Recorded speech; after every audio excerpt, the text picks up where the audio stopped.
بسم اللہ الرحمن الرحیم۔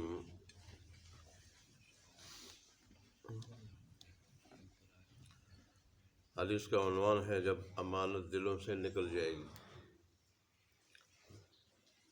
امانت سے مراد یا تو جو اس کا عام فہم معنی ہے وہ مراد ہے، اور یا امانت سے مراد اللہ تبارک و تعالیٰ کے احکام کی پابندی ہے۔ امانت سے مراد اللہ تبارک و تعالیٰ کے احکام کی پابندی،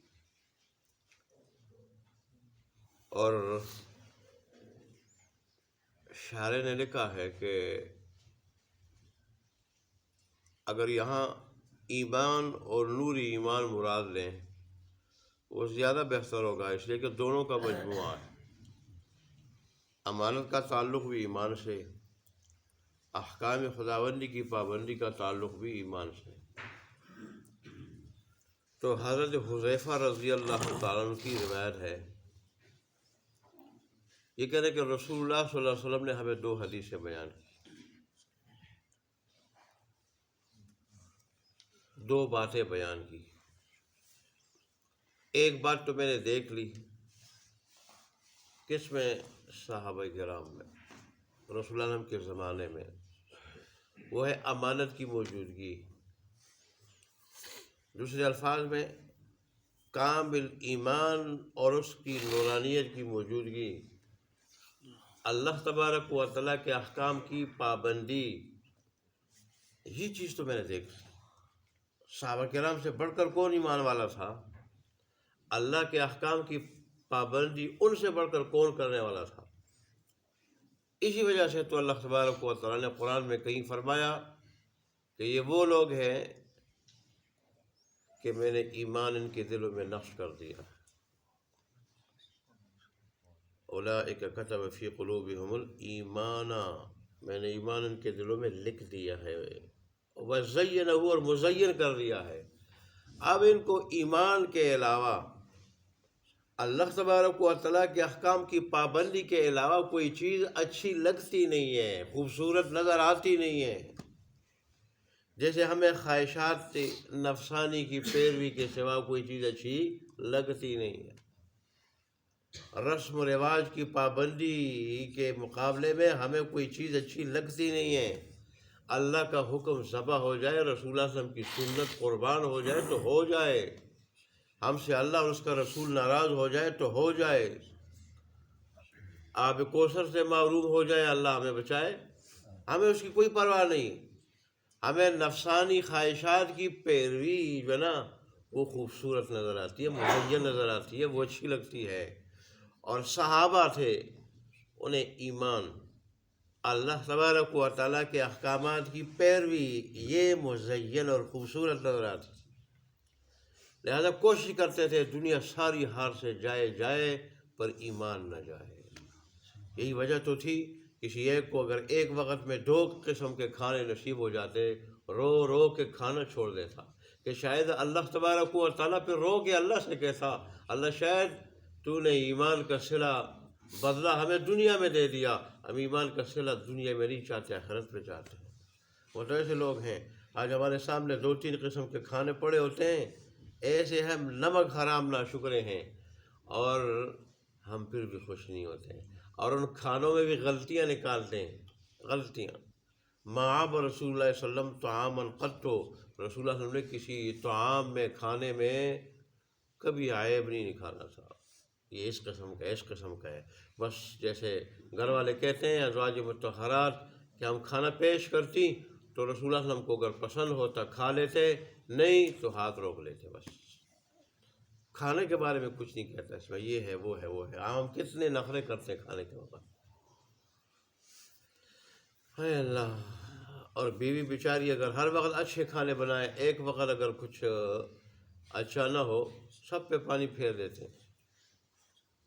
حالانکہ وہ علماء کہتے ہیں، بڑے علماء اللہ تبارک ہمیں ان کی صحبت نصیب فرمائے، بڑے علماء کی، وہ کہتے ہیں کہ کبھی کبھار بیوی کی تعریف بھی کرنی چاہیے۔ ایسے لوگوں کی بیویاں ان سے خوش ہوتی ہیں اور دعائیں کرتی ہیں، تو وجہ وہ ان کا کردار ہوتا ہے، کردار۔ کردار، ان کا بھی کردار ہوتا ہے.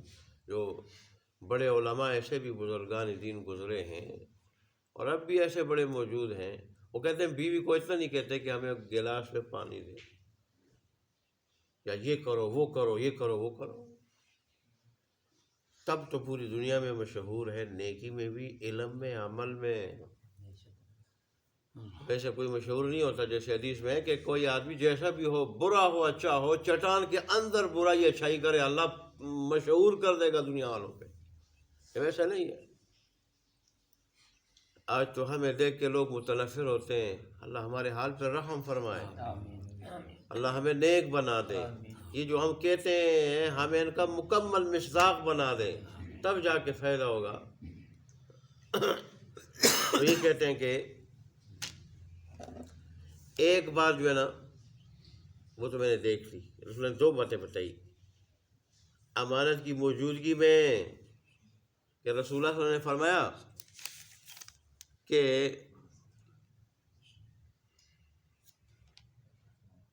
ایک بات تو میں نے دیکھ لی صحابہ میں، دوسری بات کا میں انتظار کر رہا ہوں. 2 باتیں کیا ارشاد فرمائی تھی؟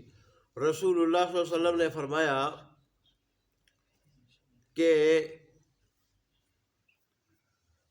امانت یعنی ایمان، کامل ایمان. اللہ تبارک و تعالیٰ کے احکامات یہ لوگوں کے دلوں کی گہرائی میں اتر چکے ہیں.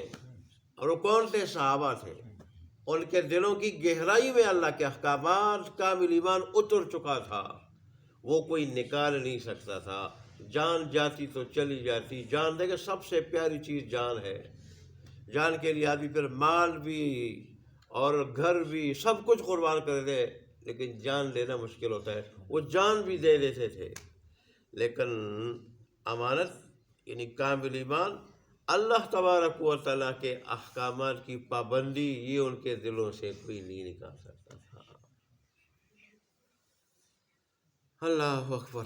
اور رسول اللہ صلی اللہ علیہ وسلم نے فرمایا کہ اسی حالت میں انہوں نے عالمو من القرآن، انہوں نے قرآن کو بھی جانا اور سمجھا. ثم عالمو من السنہ، اسی حالت میں انہوں نے میری سنت کو بھی جانا اور سمجھا. اللہ تبارک و تعالیٰ کے کلام کو، اللہ کے قرآن کو اس حال میں کوئی سیکھے اور جانے کہ وہ قرآن، اللہ کی سنت، کامل ایمان اور احکامات کی پابندی دل کی گہرائی میں اتر چکی ہو، تو پھر ظاہر ہے وہ پھر قرآن کو ایسا سمجھتا ہے جیسے کوئی اور نہیں سمجھتا. قرآن کی حقیقت، اللہ تبارک و تعالیٰ کے حبیب کی حقیقت ایسا سمجھتا ہے، اس کی قیمت وہ ایسی سمجھتا ہے جیسے کوئی اور نہیں سمجھتا. یہی لوگ جنہوں نے قرآن کی قیمت کو سمجھ لیا تھا، حدیث کی قیمت کو، رسول اللہ کی سنت کی قیمت کو سمجھ لیا تھا. عبداللہ ابن عمر رضی اللہ عنہ، رسول اللہ صلی اللہ علیہ وسلم نے کہیں سفر کیا ہوتا، یہ ساتھ ہوتے. رسول اللہ صلی اللہ علیہ وسلم کہیں قضائے حاجت کے لیے اترے ہوتے، یہ جب سفر کر رہے ہوتے، ان کو قضائے حاجت کی ضرورت نہ بھی ہوتی تو بھی اتر جاتے اور وہ ہیئت بنا لیتے. بیٹھ کے وہ قضائے حاجت کی ہیئت بنا لیتے کہ رسول اللہ صلی اللہ علیہ وسلم کی یہ سنت زندہ ہو جائے، یہ سنت زندہ ہو جائے. وہ تو ایسے جو ہے نا وہ سنت کے پابند لوگ تھے. اور اگر کسی سے رسول اللہ صلی اللہ علیہ وسلم کے ارشاد کے بارے میں کہتے ہیں رسول اللہ صلی اللہ علیہ وسلم کا یہ ارشاد ہے، اور اس کے مقابلے میں پھر کوئی اس کے خلاف بات کہتا، ناراض ہو جاتے، ناراض ہو جاتے. اور ایسے آدمی سے پھر پوری زندگی بات نہیں کرتے اور کہتے کہ یہ ذات کے لیے ناراضگی نہیں، یہ اللہ کے لیے ہے. اللہ کے لیے ناراضگی آدمی ساری زندگی ناراض رہ سکتا ہے، ہاں ذات کے لیے نہیں ناراض رہ سکتا ہے. 3 دن سے زیادہ ناراض ہو جنت اس پہ حرام ہو جاتی ہے، اور ایسے آدمی پر اللہ کی لعنت ہوتی ہے. حرام ہے 3 دن سے زیادہ ناراض ہونا. جیسے آج کل ہم اپنی ذات کے لیے، ذاتی رنجش کی وجہ سے ہم ناراض ہو جاتے ہیں، اور پھر بھائی بھائیوں کو، بہنیں بہنوں کو، اور بہنیں بھائیوں کو، اور بھائی بہنوں کو، اور رشتہ دار ایک دوسرے کو ساری زندگی چھوڑ دیتے ہیں. تو اللہ فرماتا ہے کہ ایسے لوگوں پر میں جنت کیا کر دوں گا؟ میں حرام کر دوں گا. اللہ نے جب رشتے کو پیدا کیا رو رہا تھا، اللہ نے کہا کیوں روتے ہو؟ کہنے لگا مجھے لوگ کاٹیں گے، مجھے تکلیف ہوگی۔ جس چیز کو بھی کاٹا جائے اسے تکلیف تو ہوتی ہے، مجھے تکلیف ہوگی۔ رسول اللہ تبارک و تعالیٰ نے فرمایا غم نہ کرنا، جو تجھے کاٹ دیں گے میں اسے اپنی رحمت سے کاٹ لوں گا، اور جو تجھے جوڑ دیں گے میں اسے اپنی رحمت سے جوڑ لوں گا، ایسے وقت ایسے دن میں کہ جس دن لوگوں کو میری رحمت کی سب سے زیادہ ضرورت ہو۔ دوبارہ پھر آگے اللہ تبارک و تعالیٰ کے حبیب صلی اللہ علیہ وسلم نے جو دوسری حالت بتائی، جس کے بارے میں رازدان رسول صلی اللہ علیہ وسلم حضرت حذیفہ رضی اللہ تعالیٰ عنہ فرماتے کہ اس کا میں انتظار کر رہا ہوں، وہ کیا ہے؟ وہ ذرا تفصیل، یہ بات لمبی ہو جائے گی، وہ انشاءاللہ زندگی رہی تو کل 10 منٹ ہوتی ہے۔